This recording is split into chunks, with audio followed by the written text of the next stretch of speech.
मूर्ति अनावरण के इस प्रोग्राम में पधारे हुए सबसे पहले मैं गुरुजी जगरामपुरी जी महाराज के चरणों में वंदन करता हूँ, मोटनाथ जी के चरणों में वंदन करता हूँ। आदरणीय समस्त संतगण, आज के समारोह के मुख्य अतिथि केंद्रीय कृषि मंत्री कैलाश जी चौधरी साहब, आदरणीय हेमाराम जी, हरीश जी, कर्नल सोनाराम जी और सम्मानित मंच और मेरे सामने विराजमान संपूर्ण बाड़मेर जिले से पधारे हुए मेरे पिता तुल्य बुजुर्गों, युवा साथियों एवं मातृशक्ति, आप बड़ी संख्या में पधार कर इस प्रोग्राम को सफल बनाया, इसके लिए आप सभी का बहुत बहुत आभार, बहुत बहुत धन्यवाद। हमें खुशी है कि आज उस शख्सियत की मूर्ति का अनावरण का प्रोग्राम है कि जिन्होंने उस समय की परिस्थितियों को समझते हुए उन परिस्थितियों से मुकाबला किया, अपने किसानों के हक और अधिकारों के लिए लड़ाइयां लड़ते लड़ते अपने प्राण न्योछावर कर दिए। ऐसे महान पुरुषों पर हमें फक्र है, गर्व है और सम्मान उनका करना हम सबका कर्तव्य बनता है।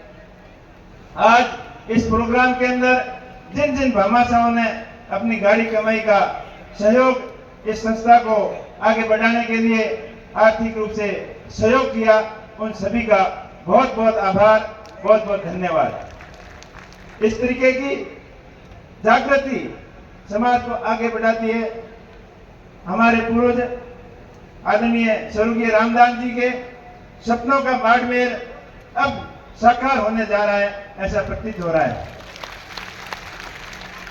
उनकी ये दूरगामी सोच थी कि हम पढ़ेंगे लिखेंगे नहीं तो हमारा समाज आगे नहीं बढ़ पाएगा, हमारा क्षेत्र आगे नहीं बढ़ पाएगा, ये उनकी दूरगामी सोच थी। उन्हीं सोच के तहत किसान बोर्डिंग हाउस, चाहे किसान कन्या छात्रावास, वीरेंद्र धाम और अब हलाल हॉस्टल, ये सारे शैक्षणिक संस्थान शिक्षा को बढ़ावा देने के लिए दिन और रात मेहनत करते हैं और जरूरतमंद बच्चों को पढ़ाई के अंदर बहुत सहायक सिद्ध हुए हैं। तभी अपना बाड़मेर क्षेत्र, बाड़मेर जिला शिक्षा के क्षेत्र में आगे बढ़ा है।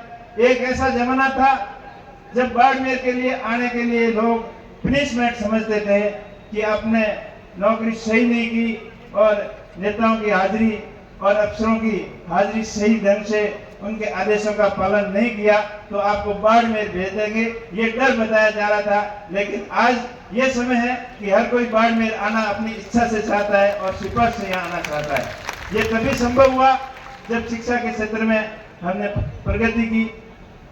एक वो जमाना था जब पढ़ने वाले बच्चे, उनको कोई पेरेंट्स पूछता था या कोई और गार्जियन पूछता था कि बच्चा बेटा पढ़ लिख कर क्या बनना चाहोगे, तब वो बोलता था कि मैं फौजी बनूंगा या पुलिस में भर्ती होऊंगा या पटवारी बनूंगा या मास्टर बनूंगा, इससे आगे उनकी सोच नहीं थी। लेकिन आज हर कोई बच्चा पूछता है।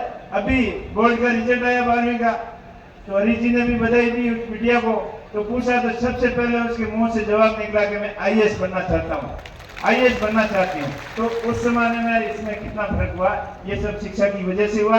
हम सबका दायित्व बनता है शिक्षा के क्षेत्र में जितना हो सके उतना सहयोग करें, तभी हमारा समाज आगे बढ़ेगा, हमारा जिला आगे बढ़ेगा, हमारी आर्थिक स्थिति ठीक होगी, हमारा जीवन स्तर सुंदर होगा और सभी दिशा में स्वर्णिम विकास हमारा तभी संभव होगा जब शिक्षा के प्रति अपन ज्यादा से ज्यादा ध्यान देंगे। ये हम सबका कर्तव्य बनता है। इस मौके पर मैं पुनः सभी का बहुत बहुत धन्यवाद देना चाहता हूं कि जिन्होंने अपनी गाड़ी कमाई से सहयोग दिया।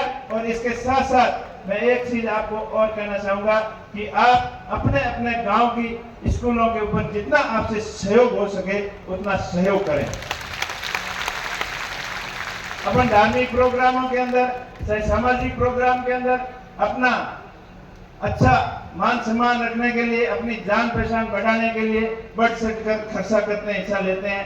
चाहे मंदिर की प्राण प्रतिष्ठा हो, चाहे धार्मिक प्रोग्राम हो, चाहे घर के फंक्शन हो, पर स्कूल की तरफ अपने थोड़ा कम ध्यान दिया है, अभी से देना शुरू किया है और आगे अपने को और अधिक ध्यान देने की जरूरत है। अगर गांव के लोग अपने गांव के स्कूल को अपना मंदिर समझकर, अपनी प्रतिष्ठान समझकर, अपना स्वाभिमान समझकर उसका सर्वांगीण विकास के बारे में सोचें, तब मेरे ख्याल से कोई कमी नहीं रहेगी कि सब मिलकर स्कूल के प्रति सहयोग करें तो अपने गांव के स्कूल को मॉडल स्कूल बना सकते हैं, उसमें डिजिटल एजुकेशन, स्मार्ट एजुकेशन के सिस्टम लगा सकते हैं। उसी श्रृंखला के तहत मैंने आज अपने इधर बच्चों के लिए, मैं यहाँ आता था तो बच्चे कहते थे कि हमारे भी यहाँ हॉस्टल के अंदर एक स्मार्ट आप बोर्ड सिस्टम लगाओ, तो उसकी भी शुरुआत मैंने आज यहाँ से की है।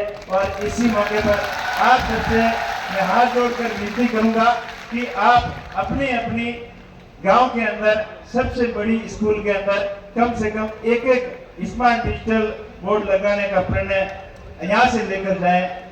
आप बड़ी संख्या में पधारे। आपका बहुत बहुत आभार, बहुत बहुत धन्यवाद। Hello hello.